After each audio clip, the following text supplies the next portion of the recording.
So, bakit nga ba puro Ford yung unit natin? So, ikukwento ko sa inyo kung bakit. So, nag-focus tayo sa Ford units kasi Ford ang pinakamadaling gawin na unit. Kala lang iba, mahirap gawin pero hindi. Advance kasi ang Ford. So, alpakan mo ng OBD yan, alam na natin sira niyan. So, tandaan nyo, hindi kami mechanic. Marami tayong katayap na mechanic. Pero di talaga kami mechanic. Pero meron kaming in-house na mga malulupit na mechanic. Pero kaya namin mag-diagnose at kabisado na rin natin lahat ng Ford models kahit mga Ranger at Everest. Basta Ford. So ba tayo nag-focus ngayon dito at gumawa tayo ng showroom more on Ford? Kasi guys, pag dumadami ang unit nyo, kunwari buy and sell ka ng kotse, no? Hindi ka po pwedeng maging jack of all trades. So hindi pwedeng lahat ng model ng kotse, lahat ng brand.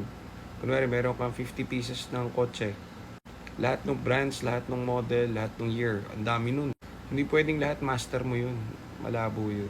So maraming buy and sell na syempre ang gusto lang profit. So kunwari nakabili ka, kunwari ako buy and sell, nakabili ako kunwari ng gantong kotse. Kikita ako ng malaki. So ibibenta ko kahit hindi ko alam tong kotse na to. Hindi ko kabisado or basta alam ko na tumatakbo tapos malaki yung kikitain ko. So pwede ko ibenta. So pag nabili na to nung buyer, yung buyer, itong binibenta kong kotse na to, na winner, second hand yan eh. So, after magpirmahan, wala na yan. Wala namang warranty yung second hand na kotse. So, after paglabas mo nung garahe, biglang tumirik yung kotse mo, goodbye. Wala na yung balikan yun kasi it's used car. Ganun talaga yon. Ngayon, dahil hindi ko naman din alam yung binenta ko na yan at gusto ko lang din kumita, hindi ko alam yung brand na yan, hindi ko alam paano gawin yan, hindi ko alam kung saan mo dadalhin yan. Ang sasabihin ko lang sa iyo paggawa mo. Ewan ko kanina, basta paggawa mo. Kasi pati ako, wala rin ako idea dyan sa model niyan. Kumbaga, hindi ko naman ma-master lahat ng kotse. Kaya, nag-master tayo ng isang brand lang at alam natin gawin na kotse effort lang. So, dyan lang tayo nag-stick.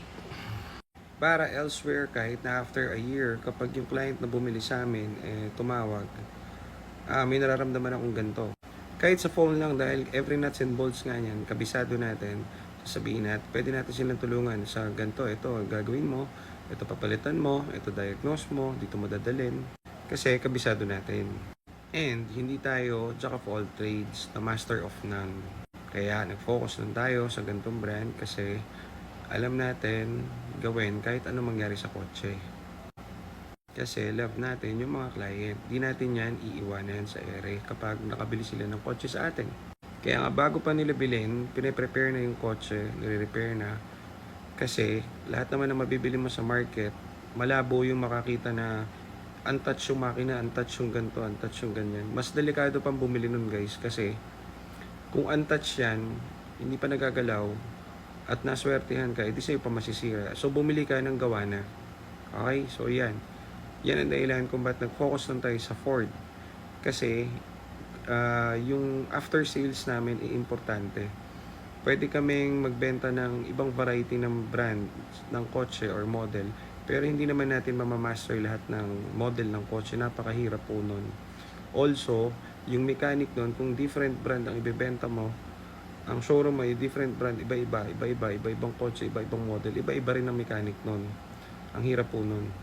Pero nga, kung greediness ka nga at gusto ko lang kumita at mag-profit, pwede naman. Wala namang problema doon. Yun nga lang, hindi ko alam yung tinitinda ko. So, di ba? Mas maganda kung yung product mo ay alam mo at kabisado mo. Parang kunwari in layman's term, taho. Kunwari yung product taho. So, taho lang naman yun. Nag-iisang taho lang na product yun. Paano kung pasukan mo yan ng ibang product? Kunwari yung nagtataho, nakita ko. Sabi ko, brother taho, mang taho. Gusto bang kumita extra income? So, ganito. Hindi lang taho pwede mo ibenta. Ito, bibigyan kita ng 49 pa na product. Maliban sa taho.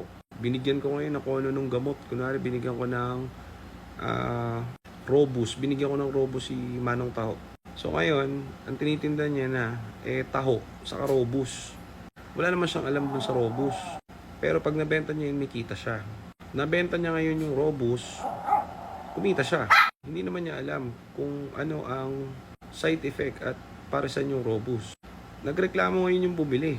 Sabing ganun, "Hoy, Manong Tao, ano mo nangyari sa akin? Nag-init katawan ko. Sabi mo sa akin, ano yung gamot sa ano yun, sa LBM. So si Manong Taho, wala na siyang matutulong doon. Sabihin ni Manong Taho sa'yo, punta ka hospital, pa-check up ka. Wala. So parang ganun. Kaya minaster natin, kumbaga, yung alam lang natin na branded, kaya rin natin gawin. Kasi kawawa naman yung nakakabili. If ever na hindi mo alam yung binibenta mo, hindi mo kabisado yung binibenta mo, eh, paano mo sasabihin na okay yung binibenta mo kung hindi mo naman siya kabisado at hindi mo rin siya alam gawin, di ba? So ngayon, pag kayo bumili ng Ford sa akin, every bit na anong mangyari dyan, kabisado natin. So yun, yan ang kwento ng Ford, kung ba tayo puro Ford.